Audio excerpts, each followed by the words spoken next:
मित्रों, अमूमन लोग मुझसे कहा करते थे कि कुछ पॉलिटिकल पार्टियां ऐसी हैं जो पैसे लेकर टिकट देती हैं।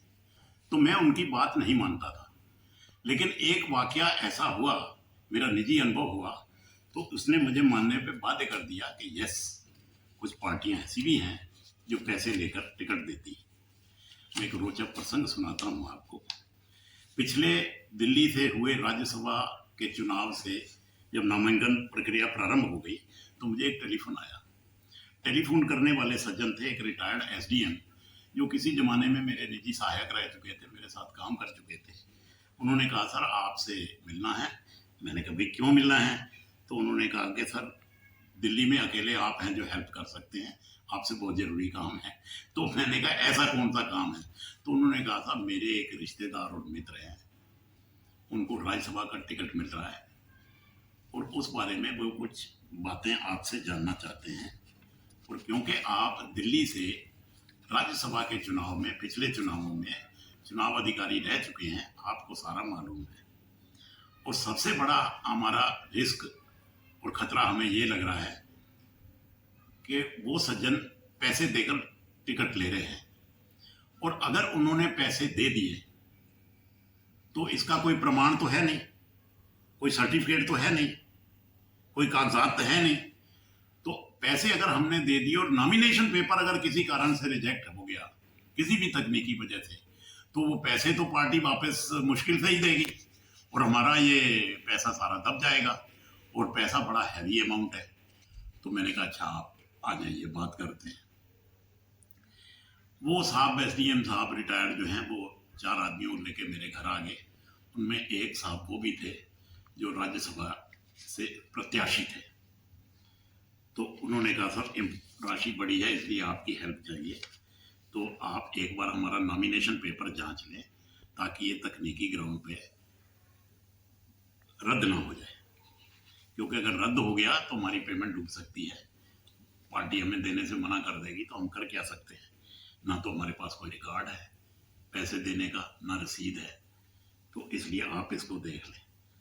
तो मुझे अचानक एक प्रसंग याद आ गया, पुरानी घटना याद आ गई कि इसी प्रकार से एक बार फिल्म स्टार राजेश खन्ना जी का मुझे फ़ोन आया था घर में। तो उन्होंने कहा, आप मेरे घर आइए, मुझे आपसे बहुत ज़रूरी बात करनी। मैं उनके घर गया तो उन्होंने कहा कि शायद मुझे राज्यसभा का टिकट मिल रहा है, आप एक तो मेरा सारा नॉमिनेशन फॉर्म भरिए और कागज़ जो जो लगने हैं वो सारे तैयार करिए।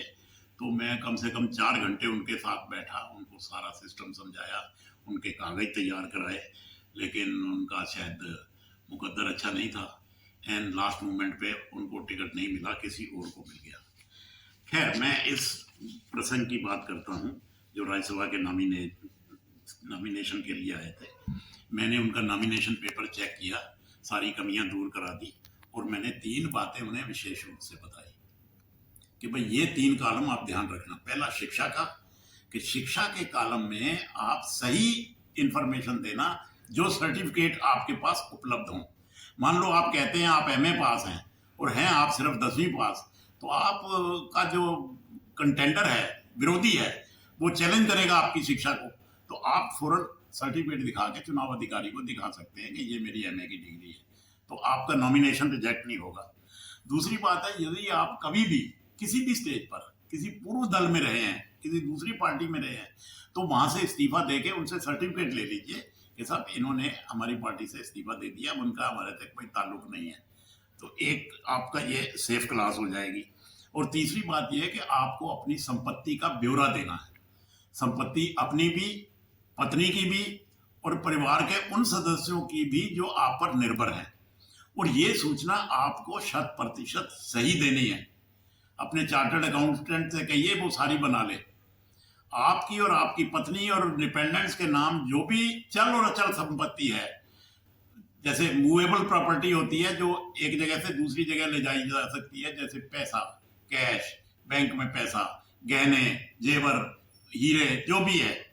और अचल संपत्ति, इमूवेबल प्रॉपर्टी वो होती है जैसे मकान, दुकान, फैक्ट्री, स्कूल, बिल्डिंगें, ये सारी इमूवेबल प्रॉपर्टी है। इन दोनों प्रॉपर्टियों को आपने ब्यौरा देना है, और ये काम आपका चार्टर्ड अकाउंटेंट करेगा, वो पूरी इसको बनाएगा।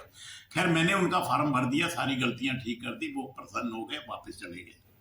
2 दिन के बाद मैंने हिंदी के एक अखबार में पढ़ा कि फला फला व्यक्ति के जो मेरे पास आए थे उनका नॉमिनेशन बिल्कुल सही पाया गया है, और उन्होंने जो संपत्ति का ब्यौरा दिया वो बड़ा चौंकाने वाला था। उन्होंने 400 या 500 करोड़ रुपए की संपत्ति का ब्यौरा चुनाव अधिकारी को दिया था। तो ये मैं इंफॉर्मेशन आपके साथ, और आज की तारीख में वो महोदय, उनके नाम से पहले मानी शब्द जुड़ गया है। ये बात मैं आपसे शेयर करना चाह रहा था। यदि मेरा ये वीडियो आपको अच्छा लगे, एजुकेटिव लगे, इंफॉर्मेटिव लगे, एंटरटेनिंग लगे, तो आप काइंडली इसको लाइक करिए, शेयर करिए। आपका बहुत बहुत